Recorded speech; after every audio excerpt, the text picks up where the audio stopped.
الحمد لله رب العالمين والصلاة والسلام على أشرف الأنبياء والمرسلين وعلى آله وأصحابه أجمعين.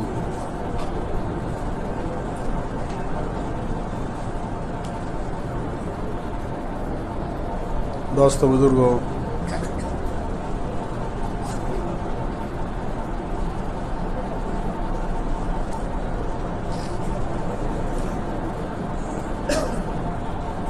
میں نے ابھی 2 دن پہلے عرض کیا تھا کہ میاں بیوی کا اتفاق اللہ کو خوش کرنے والا عمل ہے، اور میاں بیوی کی نا اتفاقی یہ شیطان کو خوش کرنے والا عمل ہے.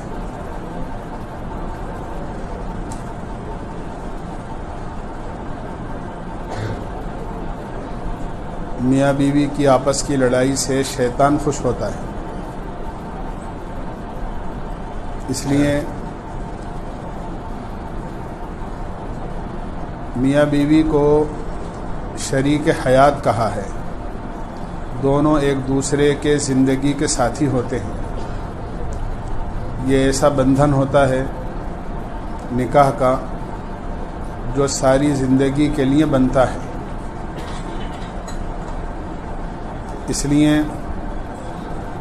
قرآن کریم میں عورتوں کو اور بیویوں کو مردوں کا لباس کہا ہے اور مردوں کو بیویوں کا لباس کہا ہے. ہن لباس لکم وانتم لباس لہن.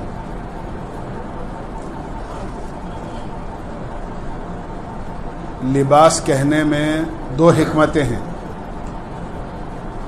ایک حکمت تو یہ ہے کہ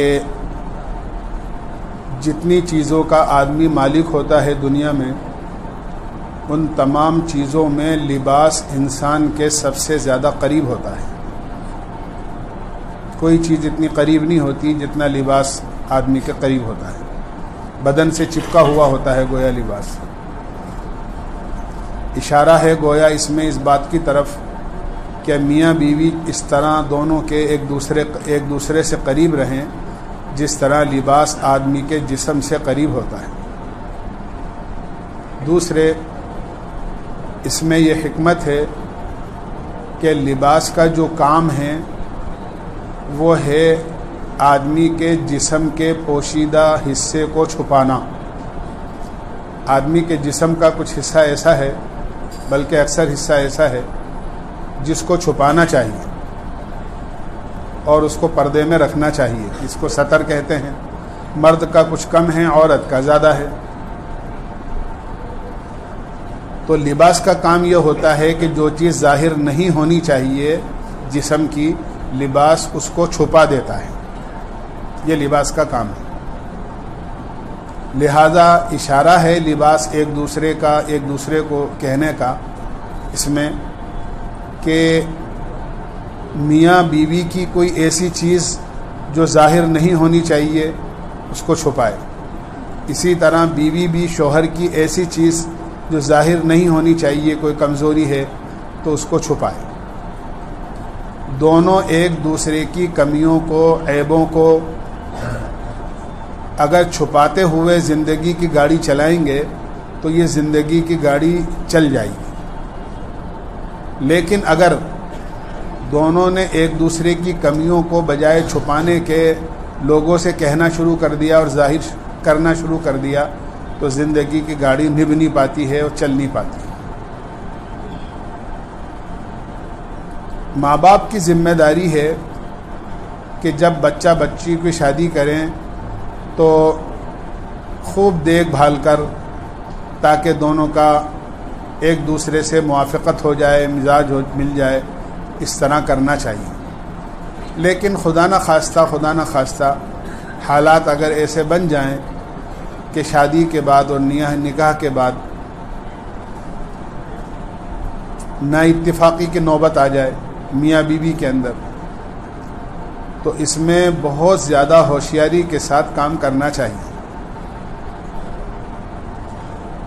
پہلی بات تو یہ ہے، جیسا کہ میں نے عرض کیا کہ میاں بیوی چونکہ ایک دوسرے سے قریب ہوتے ہیں تو ایک دوسرے کی خوبی بھی دونوں کے سامنے ہوتی ہیں اور دونوں کی کمیاں بھی ایک دوسرے کے سامنے ہوتی ہیں۔ خوبیوں کو اوپر رکھ کر اور کمیوں کو چھپا کر اگر زندگی گزاری جائے گی تو انشاءاللہ کمیاں ڈھکی رہیں گی، چھپی رہیں گی، بلکہ ختم ہو جائیں گی۔ اور اگر خوبیوں کو نظر انداز کر دیا اور کمیوں کو اوپر کیا، اجاگر کیا، بیان کیا، ظاہر کیا، تو یاد رکھو زندگی کی گاڑی نبھ نہیں پاتی ہے۔ یہ تو ہو نہیں سکتا کہ دونوں کے درمیان کوئی بات نہ ہو۔ میں نے پہلے عرض کر چکا ہوں، اللہ کے نبی اور عائشہ کے درمیان میں بھی باتیں ہو جاتی تھیں، لیکن وہ میاں بیوی کی حد تک رہتی تھی، باہر نہیں جاتی تھی۔ مثال مشہور ہے کہ میاں بیوی کی لڑائی چراغ جلے تک ہوتی ہے، یعنی اگر دن میں کوئی بات آپس میں ان کے ہو جائے تو شام ہونے سے پہلے ختم ہو جاتی ہے۔ یہ اصول ہے اور ہو جانا چاہیے۔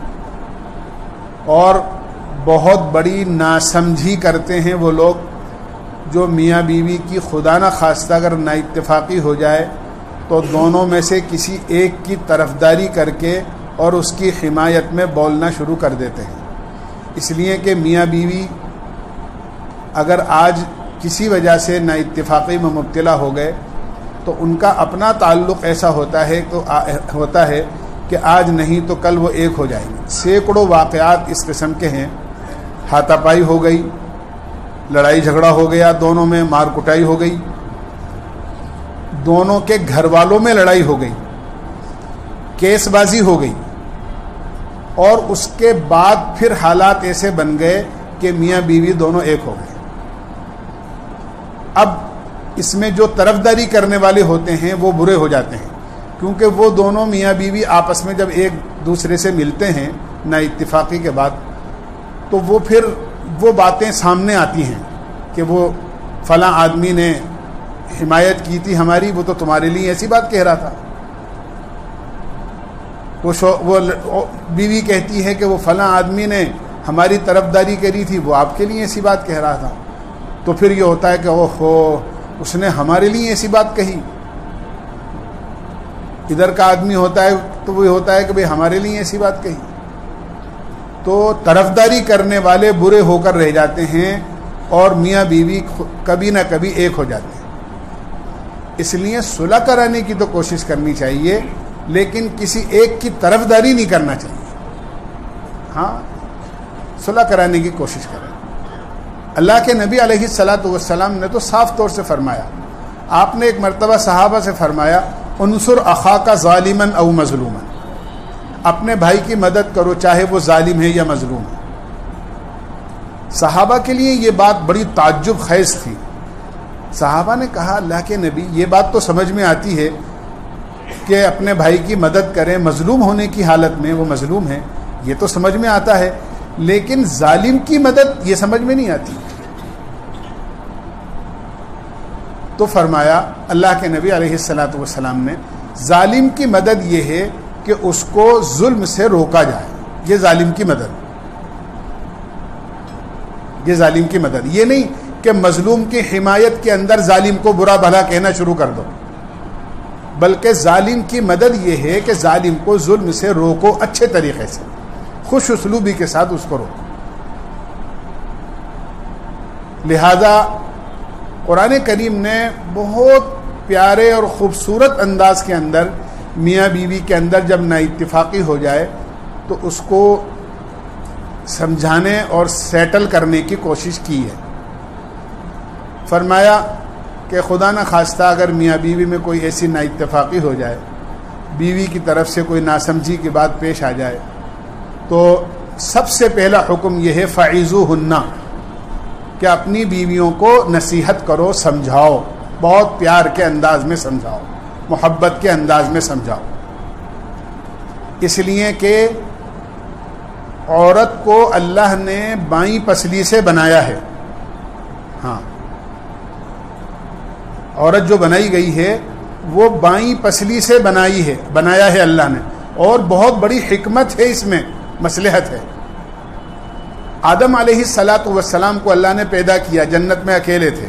آدم علیہ الصلاۃ والسلام کے جسم کے ایک حصے سے ہی بائیں پسلی سے عورت بنائی گئی۔ اللہ کے نبی علیہ السلام کے ارشاد کا مفہوم ہے کہ عورت کو بائیں پسلی سے بنایا گیا۔ آپ دیکھیے اس میں کتنی بڑی مصلحت ہے۔ پاؤں کی طرف کے نیچے کے حصے سے عورت نہیں بنائی گئی، کیوں کہ اس میں حکمت ہے، کہیں ایسا نہ ہو کہ آدمی عورت کو پیر کی جوتی نہ سمجھ لے کہ یہ تو پیر کے حصے سے بنائی گئی ہے، لہذا اس کی حیثیت تو پیر کی جوتی کی طرح ہے، تو جہاں چاہے ٹھوکر مار دے۔ ہرگز نہیں، تو پیر کے حصے سے بھی نہیں بنایا، نیچے کے حصے سے نہیں بنایا، اور نہ سر کے اوپر کے حصے سے بنایا کہ اوپر کسی آدمی کے جسم سے، کندھے سے، مونڈے سے، سر سے، آنکھ سے، کان سے، اوپر سے بنایا ہو، ایسا بھی نہیں کیا۔ کیوں؟ کہیں ایسا نہ ہو کہ عورت سر چڑھ جائے، کہ مرد عورت کو سر پہ بٹھا لے، کہ اس کو سر پہ بٹھانا بھی نقصان سے خالی نہیں ہے، پیر کی جوتی سمجھنا بھی نقصان ہے اور سر پہ بٹھانا بھی نقصان ہے۔ اللہ نے ایسی چیز سے بنایا جو انسان کے دل کے قریب کا حصہ ہے۔ بائیں پسلی جو ہوتی ہے وہ دل کے قریب ہوتی ہے، بائیں پسلی سے جو دل کے قریب ہوتی ہے، عورت کو اس سے پیدا کرنے میں یہ حکمت ہے کہ عورت کو دل سے لگا کر رکھا جائے۔ یہ ہے اصل حکمت، کہ یہ مرد کے اس حصے سے بنائی گئی ہے جو دل سے قریب ہے، لہذا عورت کو دل سے لگا کر رکھا جائے۔ تو کمی تو آئے گی، عورت میں بائیں پسلی سے بنی ہے۔ اللہ کے نبی نے فرمایا پسلی ٹیڑھی ہوتی ہے، اگر تم اس کو سیدھا کرنے کی کوشش کرو گے تو یاد رکھو توڑ دو گے۔ بعض چیزوں کی خوبی ٹیڑھے پن میں ہوتی ہے۔ پرانے زمانے کے لوگ جاتے ہیں، جانتے ہیں، آج کل تو رواج ختم ہو گیا، کمان جو ہوتی ہے نا، کمان جس سے تیر چلتا ہے، آپ دیکھیں کبھی کمان سیدھی نہیں ہوتی بلکہ ٹیڑھی ہوتی ہے، وہ گول ہوتی ہے۔ اس کی خوبی اور اس کا فائدہ ہی ٹیڑھے پن میں ہے۔ اگر کمان سیدھی ہو جائے تو اس کا کوئی فائدہ نہیں، تیر چل ہی نہیں سکتا اس سے۔ یہ میں نے ایک مثال دی ہے کہ بعض چیزیں ایسی ہوتی ہیں جن کے ٹیڑھے پن میں ہی ان کی خوبی ہوتی ہے۔ عورت کے ٹیڑھے پن میں ہی اس کی خوبی ہے۔ فرمایا کہ اس کے ٹیڑھے پن کے ساتھ ہی اس سے فائدہ اٹھایا جائے، اور اگر تم اس کو سیدھا کرنے کی کوشش کرو گے تو یاد رکھو توڑ دو۔ اللہ کے نبی کے ارشاد کا مفہوم بتا رہا ہوں۔ اس لیے عورت کی کمیوں کو نظر انداز کر کے نبھانے کی کوشش کرنا چاہیے، اور خدا نہ خواستہ جب زیادہ کوئی حالات بگڑنے لگیں تو شوہر کی ذمہ داری ہے فعیذوہن، نصیحت کرو، سمجھاؤ، اللہ کے نبی کے ارشادات سناؤ، شوہر کی نافرمانی کی وعیدیں سناؤ، گھر میں سلیقے سے رہنے اور آداب اس کے سکھاؤ، فعیذوہن۔ جب واضح و نصیحت سے بات بن جائے تو بہت اچھی بات ہے، اور بن جاتی ہے عام طور سے۔ دوسرا مرحلہ یہ بتایا کہ اگر پھر بھی واضح و نصیحت سے بات نہ بنے تو فرمایا اپنا بستر الگ کر لو، ایک ساتھ سونا بند کر دو۔ جب اس طرح تم دوسرا قدم اٹھاؤ گے تو آپ کی ناراضگی کو برداشت نہ کر کے عورت پھر آپ سے یہ کہے گی کہ نہیں آئندہ ایسی بات نہیں ہوگی، چلیے چھوڑیے، بات ختم کیجیے۔ یہ دوسرا منع، وَاهْجُرُوهُنَّ فِي الْمَضَاجِعِ۔ آگے اور ایک آدھ سختی کی طرف اشارہ کیا ہے جو بالکل اس زمانے میں مناسب نہیں ہے۔ خدا نہ خواستہ یہ گھر کی بات، میاں بیوی کی بات میاں بیوی کے درمیان کے اندر نہیں نمٹ پائے اور حالات ایسے بن جائیں کہ گھر سے باہر اور میاں بیوی سے باہر بات پہنچ جائے، تو پھر یہ حکم ہے کہ ایسا کرو کہ بیوی کی طرف سے ایک آدمی متعین کرو اور شوہر کی طرف سے ایک آدمی متعین کرو۔ آپ دیکھیے کیسے اسٹیپ بائی اسٹیپ بتایا ہے کہ پہلے میاں بیوی کے درمیان بات رہے، واضح و نصیحت سے کام چلاؤ، بستر الگ کر لو، تھوڑا ناراضگی کا اظہار کرو تاکہ سمجھ آ جائے۔ جب ان باتوں کی بھی سمجھ نہیں آئی تو فرمایا کہ پھر ایک حکم ادھر سے اور ایک حکم ادھر سے، ہاں ایک آدمی ادھر سے ایک آدمی ادھر سے، اور جس آدمی کو متعین کرنے کا حکم فرمایا ہے اس کو قرآن کریم میں حکم کہا ہے۔ آپ جانتے ہیں آدمی بھی کہہ سکتے تھے کہ وہ ایک آدمی ادھر سے، ایک ایسا لفظ استعمال کرتے کہ ایک آدمی ادھر سے رجل کا لفظ استعمال کر لیتے، عربی میں آدمی کو ایک رجل کہتے ہیں، لیکن ایسا نہیں کیا، بلکہ فرمایا حکم. حکم کہتے ہیں فیصل کو، جس میں فیصلہ کرنے کی صلاحیت ہو، سوجھ بوجھ رکھنے والا آدمی ہو. لڑکی کی طرف سے، بیوی کی طرف سے، اسی طرح شوہر کی طرف سے جن آدمی کو متعین کیا جائے وہ ایسے سمجھ بوجھ والے ہوں جو فیصلہ کرنے کی صلاحیت سمجھ بوجھ رکھتے ہوں، نہ سمجھ نہ ہو، طرفداری کرنے والے نہ ہوں، ایسے نہ ہوں جن کو علم نہ ہو، شعور نہ ہو، اور وہ دین کی یا مصالحت کی باتوں سے ناواقف ہوں. ایسے لوگ نہیں ہونا چاہیے. فَبَعَثُوا حَكَمًا مِّنْ أَهْلِهِ وَحَكَمًا مِّنْ أَهْلِهَا. حکم کا لفظ کا ایک آدمی ادھر سے بھیجو، ایک آدمی ادھر سے بھیجو. اور آگے اتنی خوبصورت بات کہی ہے، فرمایا ان یریدا اصلاحا یوفق اللہ بینہما. اگر واقعتاً سچی اور نیک نیتی ان دونوں کے درمیان میں ہوگی، جو آدمی لڑکی کی طرف سے طے ہے اس کے دل میں بھی، اور جو آدمی لڑکے کی طرف سے طے ہے اس کے دل میں بھی، دونوں کے دل میں مصالحت اور نیک نیتی ہوگی، تو اللہ تعالیٰ خود فرماتے ہیں یوفق اللہ بینہما، اللہ تعالیٰ دونوں میں ضرور مصالحت کر دے. مصالحت تو اس وقت نہیں ہوتی ہے جب دونوں طرفداری کے طور پر آتے ہیں، کہ یہ آدمی اس لیے آتا ہے لڑکی کی طرفداری کرنے والا کہ نہیں ہم جو چاہتے ہیں وہ ہونا چاہیے، لڑکے والا اس لیے آتا ہے کہ نہیں ہم جو چاہتے ہیں اور جو کہہ رہے وہ صحیح ہے. یہ حکم کا کام نہیں ہوتا ہے، یہ فیصل کا کام نہیں ہوتا ہے. اور دونوں کو جس طرح لڑکی والوں نے ان کو حکم متعین کیا ہے، بچہ اور بچی، شوہر اور بیوی کو بھی یہ حکم ہے کہ وہ بھی پورے اختیارات ان کو دے دیں. ہماری بات سن لو آپ پوری، اور اس کے بعد جو آپ ہمارے بارے میں فیصلہ کرو گے، ایک ساتھ رہنے کا فیصلہ کرو گے تو ہم تیار ہیں، الگ الگ ہونے کا فیصلہ کرو گے تو اس طرح ہم تیار ہیں. اس طرح اختیارات اگر دونوں دے دیں گے. میں زیادہ لمبائی میں نہیں جانا چاہتا اور زیادہ لمبی بات نہیں کرنا چاہتا. حضرت علی کے زمانے میں ایسا واقعہ پیش آیا کہ بیوی نے تو اختیار دے دیا کہ جو حکم متعین ہیں میں دونوں کو اجازت دیتی ہوں کہ جو تم فیصلہ کر دو گے ساتھ رہنے کا، تو اگر مجھے ناگواری بھی ہوگی تو ساتھ رہوں گی، اور اگر جدائیگی کا فیصلہ کرو گے تو ویسا منظور ہے. لیکن شوہر تیار نہیں ہوا، تو حضرت علی نے فرمایا کہ نہیں، یہ فیصلہ اس وقت تک نہیں کریں گے جب تک کہ تم بھی ایسا ہی اختیار نہ دو جس طرح بیوی نے اختیار دیا ہے. دونوں کو کل اختیار ہونا چاہیے. اور پھر فرما دیا کہ اگر ان دونوں کے درمیان نیک نیتی ہے اور اصلاح کا جذبہ ہے تو اللہ تعالیٰ دونوں میں ضرور موافقت کر دے گا. لڑائیاں عموماً ماں باپ کی وجہ سے ہوتی ہیں، یاد رکھو، یا دوسرے لوگوں کی وجہ سے ہوتی ہیں، نند کی وجہ سے، دیور کی وجہ سے، دیور کی جیٹ کی وجہ سے، اسی طرح ساس سسر کی وجہ سے. ساس یہ کہتی ہے کہ نہیں بہو کو میں لے کر آئی ہوں، لہٰذا میرا کہنا پہلے مانے گی، بیٹے کا کہنا بعد میں مانے گی. میں بیاہ کر لے کر آئی. میں پہلے عرض کر چکا ہوں ایسے حالات جے پور کے اندر پیش آئے. میاں بیوی میں کوئی نا اتفاقی نہیں ہے، لیکن دونوں کے ماں باپ میں، لڑکی والوں کے ماں باپ میں، لڑکے والوں کے ماں باپ میں کوئی بات پیدا ہو گئی. انہوں نے اپنے بیٹے کو منع کر دیا کہ تجھے لے کے نہیں آنا ہے تیری بیوی کو، اور انہوں نے اپنی بیٹی کو منع کر دیا تجھے جانا نہیں ہے. اب دونوں بیچارے چکی کے پاٹ میں، دونوں کے درمیان میں دونوں پستے ہیں. حالات یہاں تک بنے کہ یہ دونوں پریشان ہو گئے. بیٹا اپنے ماں باپ کو سمجھاتا رہا، بیٹی اپنے ماں باپ کو سمجھاتی رہی. جب نہیں مانے تو ایک دن کسی طرح کر کے دونوں نے آپس میں رابطہ کیا کہ بھئی ہمارے درمیان میں تو کوئی لڑائی نہیں ہے، ہمارے ماں باپ کے درمیان میں ہے، اس کی سزا ہمیں کیوں مل رہی ہے؟ لڑکے نے کہا اچھا ٹھیک ہے. لڑکی نے کہا، دونوں میاں بیوی ہیں، شادی ہوئی ہے باقاعدہ.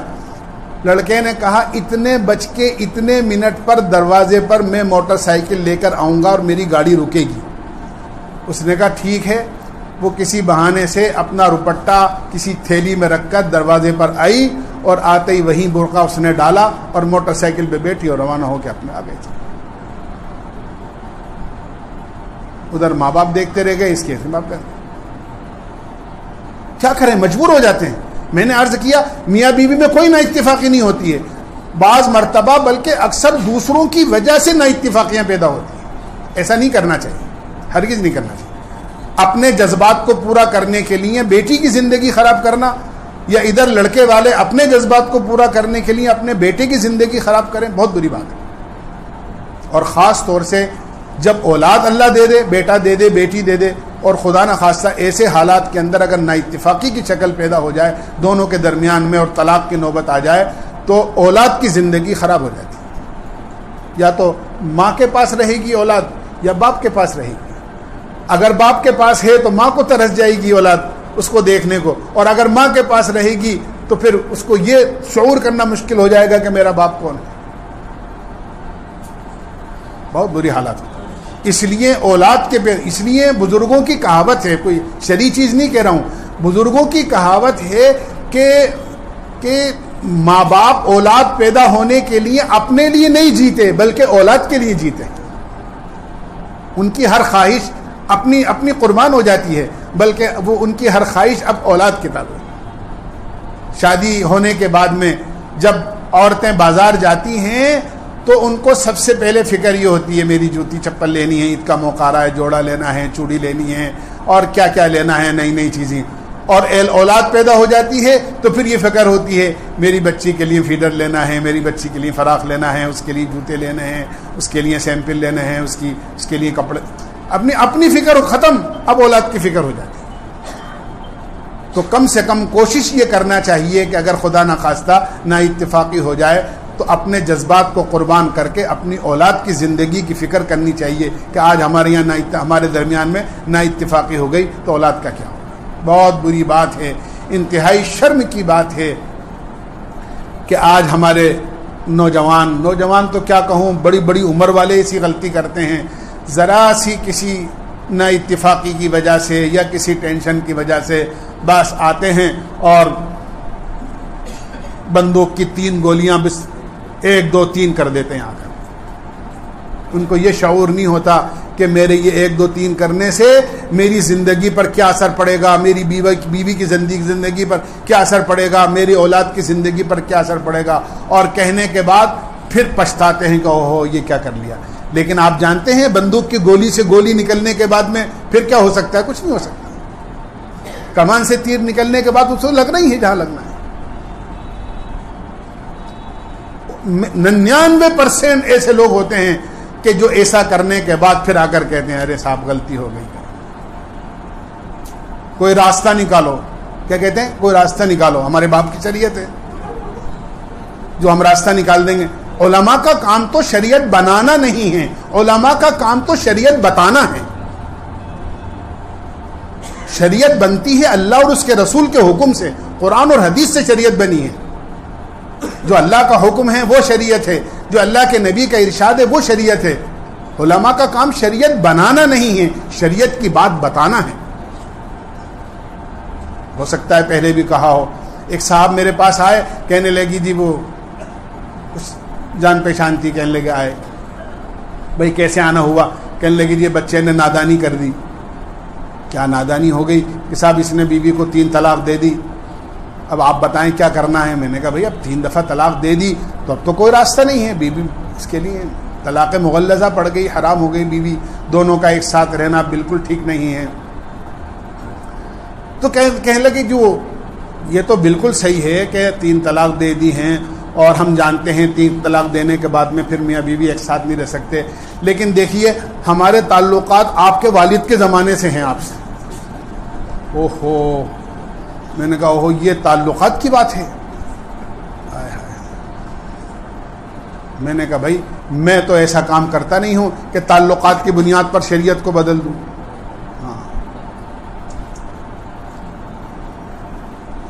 ایک صاحب سنانے لگے کہ ہمارے یہاں ایک بوجھ بجکڑ تھے لوگ, علماء سے تو مسئلہ پوچھتے نہیں ہیں, اور علماء بھی وہ جو مسئلہ بتاتے ہیں جن کا کام ہی مسائل بتانا ہے ان سے پوچھنا چاہیے.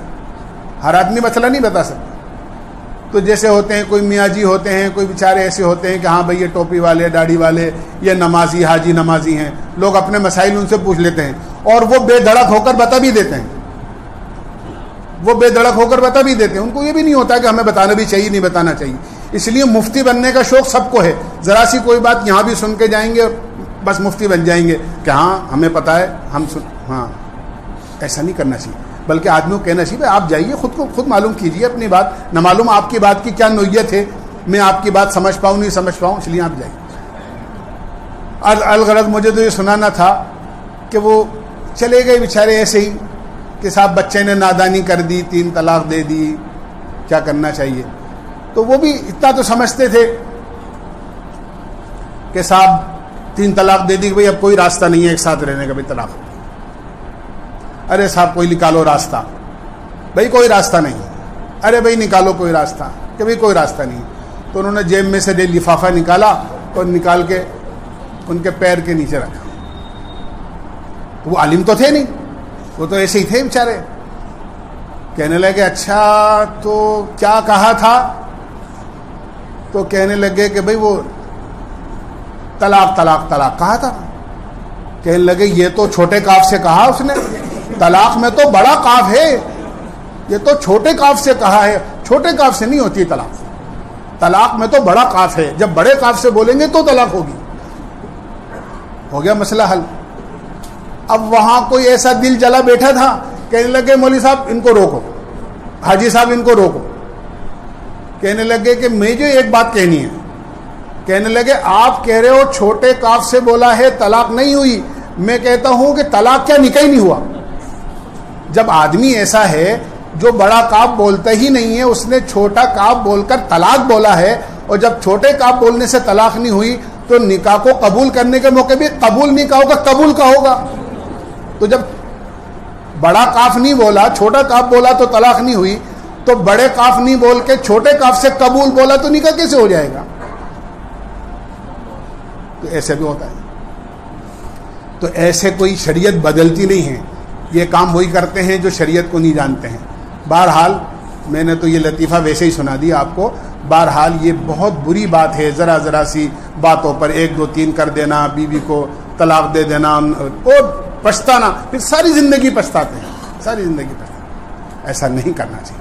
شریعت نے اصول بتایا. اگر آپ کا مزاج نہیں ملتا ہے, نہ اتفاقی ہے آپ کی, اسی لیے غصہ بہت بری چیز قرار دیا گیا ہے کہ اگر غصہ آئے آدمی بیٹھ جائے, کھڑا ہے تو بیٹھ جائے, پانی پی لے, ایک طرف ہٹ جائے, اس جگہ کو چھوڑ دے, وہاں سے ہٹ جائے, وہاں سے لیٹ جائے. یہ سب غصے کو کم کرنے والی چیزیں ہیں جو حدیث میں نقل کی گئی. اور بڑی تعریف کی ہے ان لوگوں کی جو غصے پر قابو پاتے ہیں. والکاظمین الغیظ والعافین عن الناس, جو لوگوں کو معاف کرنے والے ہیں اور اپنے غصے کو پینے والے ہیں, ان کی تعریف کی ہے قرآن کی. اچھے لوگ ہیں. اس لیے اپنے غصے پر قابو پانا. لوگ شراب کے نشے میں, غصے میں, اچھا پھر کیا کہتے ہیں کہ صاحب وہ تو غصے کے اندر دی تھی طلاق, غصے میں طلاق دی تھی. تو بھائی طلاق تو غصے میں دی جاتی ہے. آج تک ہوا ہے کوئی ایسا کہ کسی نے عید کے موقع پر اپنی بیگم صاحبہ کو یہ کہا, بیگم صاحبہ آج عید کی خوشی میں آپ کو 3 طلاق کا تحفہ پیش کرتا ہوں؟ ایسا ہوتا ہے؟ کوئی تحفے میں طلاق دی جاتی؟ طلاق تو ہوتی ناراضگی اور غصے میں, اسی پر تو قابو پانے کا حکم ہے. اس لیے اگر نہ شریعت نے ایسا مجبور بھی نہیں کیا کہ دونوں کو مزاج نہیں مل رہے ہیں, عادتیں نہیں مل رہی ہیں, روک چک چک ہوتی ہے روزانہ, اور گھر جہنم قدا بنا ہوا ہے, تو ساری زندگی بھئی ایسے رہو. بلکہ میں نے عرض کیا ادھر والی بھی بیٹھ جائیں, ادھر والی بھی بیٹھ جائیں, اور بڑی خوش اسلوبی کے ساتھ میں جو طلاق کا طریقہ ہے قرآن کریم میں کہ بھئی طلاق اگر دی جائے تو بہت خوش اسلوبی کے ساتھ میں بیٹھ کر آپس میں ادھر والے لوگ بھی بیٹھیں, ادھر والے بھی لوگ بیٹھیں, اور بیٹھنے کے بعد بیوی ناپاکی کی حالت میں نہ ہو, حیض کی حالت میں نہ ہو. حیض کی حالت میں دینا طلاق یہ بری بات شریعت میں سمجھے. لیکن اگر کسی نے دے دی تو طلاق تو ہو جائے گی, لیکن اس کو برا سمجھا گیا ہے. پاکی کی حالت میں طلاق دینا چاہیے, اور ایک دم 3 طلاق نہیں دینا چاہیے. اللہ کے نبی کے زمانے میں ایک آدمی نے ایک ساتھ 3 طلاق دے دی. اللہ کے نبی علیہ الصلوۃ والسلام اتنے زیادہ برہم ہوئے, وہ اتنے زیادہ ناراض ہوئے کہ اللہ کے نبی علیہ الصلوۃ والسلام نے فرمایا میرے موجود ہوتے ہوئے اللہ کی کتاب کے ساتھ کھلواڑ ہو رہا ہے. جب قرآن نے طلاق کا ایک طریقہ بتایا ہے کہ بھئی ایک طلاق دو اور طہر میں دو, طہر کا مطلب پاکی کی حالت میں دو, خدا نہ خواستہ اگر ابھی نا اتفاقی ہو گئی ہے، ہو سکتا ہے کہ دونوں کے اندر کچھ شرمندگی ہو جائے اور اپنی غلطی پر دونوں نادم ہو جائیں اور ان کو جو شرمندگی ہو کر رجوع کرنے کا حق ہو، تو بھئی چلو ابھی ایک طلاق دی ہے، چلو کوئی بات نہیں بھئی رجوع کر لیں، واپس میاں بیوی کی طرح رہنے گنجائش ہے۔ ایک مہینے کے اندر بات نہیں بنی، اگلے مہینے کے اندر ہو سکتا ہے ایک مہینہ گزرنے کے بعد پھر بات بن جائے، تیسرے مہینے تک بات بن جائے۔ عدت پورے ہونے تک بیوی کو پاکی کے زمانے میں طلاق دی گئی ہے، اس کے بعد جب تک 3 مرتبہ اس کو مہینہ نہ آ جائے اس وقت تک عدت کا زمانہ رہتا ہے، اور عدت کا زمانہ رہتے ہوئے بغیر کسی نکاح کے ایک آدمی اپنی زبان سے یہ کہہ دے کہ میں نے اپنی بیوی کو اپنے نکاح میں واپس لوٹا لیا، بس اتنے میں واپس بیوی بن جاتی ہے۔ 1 دفعہ کے بعد گنجائش، 2 دفعہ کے بعد گنجائش، 3 مرتبہ کے بعد کوئی گنجائش نہیں۔ آج ہمارے نوجوان اب دین کی ناواقفیت کی وجہ سے یہ سمجھتے ہیں کہ جب تک 3 دفعہ نہیں کہو گے اس وقت تک طلاق ہوتی نہیں ہے، تو وہ ایک ساتھ 3 دفعہ کہتے ہیں اور پھر بعد میں پچھتاتے ہیں۔ ارے بھائی طلاق ہی دینا ہے آپ کو تو آپ 1 دفعہ دے دو، 1 دفعہ دینے سے بھی طلاق ہو جاتی ہے، لیکن کم سے کم گنجائش تو رہتی ہے اس بات کی کہ ہاں بھائی میاں بیوی بن کر ایک ساتھ رہ سکیں۔ 2 مرتبہ میں بھی گنجائش رہتی ہے، 3 مرتبہ کے بعد کوئی گنجائش نہیں، اور ایک ساتھ 3 دفعہ کہتے ہیں پھر نادم اور شرمندہ ہوتے ہیں۔ ایسا ہرگز نہیں کرنا چاہیے، طلاق کو کھیل نہیں بنانا چاہیے۔ اللہ کے نبی علیہ الصلاۃ والسلام نے ارشاد فرمایا اگر شوہر کی زیادتی ہے بیوی کی زیادتی نہیں ہے، اور اگر شوہر اپنی بیوی کو بلا وجہ طلاق دیتا ہے فرمایا تہتز بہ العرش، اللہ اس عمل کی وجہ سے جو ہے اتنا ناراض ہوتا ہے کہ اس کا عرش تک ہل جاتا ہے، اس کا عرش بھی ہلنے لگتا ہے جب کوئی آدمی بلا وجہ اپنی بیوی کو 3 طلاق دیتا ہے، اتنی ناگوار۔ اور اگر بلا وجہ عورت طلاق چاہتی ہے، شوہر بیچارہ رکھنا چاہ رہا ہے، نبھانا چاہ رہا ہے، لیکن بیوی بلا وجہ نہیں مجھے نہیں رہنا آپ کے گھر پر، کیوں کہ اس کی خواہشیں پوری نہیں ہو رہی ہیں، اس کی مانگ پوری نہیں ہو رہی ہے، بلا وجہ اپنے شوہر کا گھر چھوڑ کر اپنے کو علیحدہ کرنا چاہتی ہے، فرمایا ایسی عورت جو بلا وجہ اپنے آپ کو علیحدہ کرنا چاہتی ہے اور طلاق کا مطالبہ کرتی ہے، اللہ کے نبی علیہ الصلاۃ والسلام نے ارشاد فرمایا ایسی عورت جنت میں داخل ہونا تو بہت دور کی بات ہے، جنت کی خوشبو بھی میسر نہیں ہوگی اس کو، جنت کی خوشبو بھی میسر، اس کا کام تو نبھانے کا ہوتا ہے۔ بہرحال ایسی نوبت نہیں آنی چاہیے، طلاق کی اتفاق اتحاد کے ساتھ رہنی چاہیے، اور اگر ایسی نوبت آئی بھی تو بہت خوش اسلوبی کے ساتھ دونوں طرف کے لوگ بیٹھ کر قرآن اور حدیث میں جو طلاق کا طریقہ بتایا گیا ہے اس طریقے سے علیحدگی اور طلاق ہوگی تو انشاءاللہ ان کے لیے بھی بہتر ہوگا، شوہر والوں کے لیے اور بیوی والوں کے لیے بھی انشاءاللہ بہتر ہوگا۔ اس کا ہمیں دھیان رکھنا چاہیے، ایک ساتھ 3 طلاق دینے کا رواج تو ختم کریں، توبہ کرنی چاہیے، اور ہمارے نوجوانوں کو ذمہ داروں کو بتانا چاہیے یہ چیزیں کہ ایسا کام ہرگز نہ کرے۔ خدا نہ خواستہ اگر کوئی نوبت ایسی بھی آتی ہے تو بھئی 1 دفعہ کہہ دو، 2 دفعہ کہہ دو تاکہ گنجائش باقی رہے، 3 دفعہ ایک ساتھ کہنا ہرگز مناسب نہیں۔ اللہ کے نبی نے سخت ناراضگی کا اظہار فرمایا ہے۔ اللہ ہم سب کی حفاظت فرمائے۔ سبحان اللہ بحمدہ، سبحانک اللہم وبحمدک، ونشہد ان لا الہ الا انت۔